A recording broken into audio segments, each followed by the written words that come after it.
Tinokuganudza wana Mhanduwe hedzinoi nhau dzomanhoko muzuva ra20 mumwedzi waChiwabvu. Bazi rinoona nezvokuwanisa vanhu wese pasi rese zvokudya rave kuzopa rubatsiro kuvagari vomumaguta munyika vachidandanou kuEpworth muHarare. Rubatsiro urwu ruchauya nonzira yemavhocha ayo achange ari ekuti vagotengese zvokudya vanhuwo. Zviri kuringirwa kuti vachabatsira vanhu vanosvika 200 wozviuru. Wanhu wakaringana nokusaya zvokudya gore rino munyika medu vari kunzi vachasvika mamiliyoni 3. Mapurisa nemasoja nozuro nanyasi adokerera kubenutsa vanhu vasiri kuenda kumabasa kuti vareke kugopinda muguta reHarare. Izvi zviri kuzivikanwa kuti sei zviri kuitika, asi vari kundonyepa vanhu kuti dambudziko rodzihwa mupengo rati rapera uye mupfigwa uchiriko, saka vanhu vanofanira kuramba varimo mugumbiri rakarehwa nehurumende. Chiri kusunda vanhu kuenda muguta ndiyo nzara bakani Mhanduwe. Watungamiri wenyika kudzauru kuAfrica waungana muHarare kuti waite kadare kokuringa nhau yematsanga yanetsa kumaodzanyemba kweMozambique. Kadare kawafumura nokuti waikwanisawo kundokaita padandemutande reZoom, asi wakatodokerera kutekaira kuti waona neusu nousu. Toringa dzoupfumi.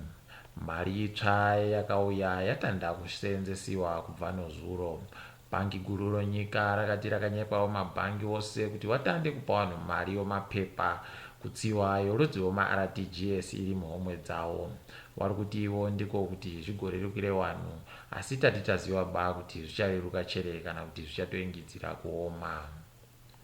Hurumende yaingidzira chikwereti chayo mushure mokutambanudziwa kumanja no-Import-Export Bank of India.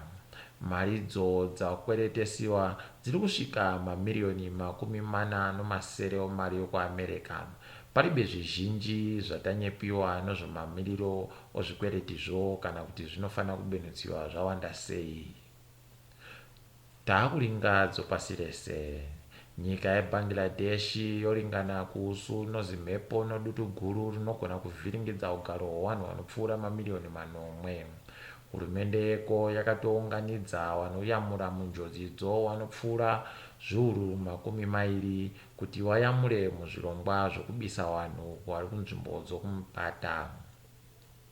Zimvura riri rauya kuingidzira kuhwadza munyika yakarumiwa pabodzipo nodzihwa mupengo. Mutungamiri weCameroon agaritsa pachigaro chake azoreketa nyatsi kokutanda mumwedzi muviri yadarika.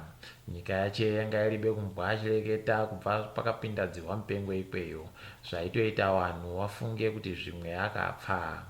Vanoita makwai vanoti urwere hunenge hwakakwidza kana asi kuboyeka kudaro. Mukahatikidzwa kanyasi, boka romubatanidzwa wenyika dzopasi rese reUnited Nations rati vatungamiri wenyika vachafanira kugotumira mireketo yavo yopagore kubokari nodandemutande nokuda kodzihwa mupengo. Vanotungamira bokari vari kuti zvichakoneka kuti vanhu vagotekaira kuenda kuNew York koita musangano uyu. Nyika zhinji dzomuAfrica dzichambochengeta mari yakawanda kana vakareka kutekairako nokuti vakuru venyikadzo vagara vanotekairitsa. Panyasi topetera zvirauro pano, muridzike zvisvinu. Ndini wenyu Mhanduwe wonawo.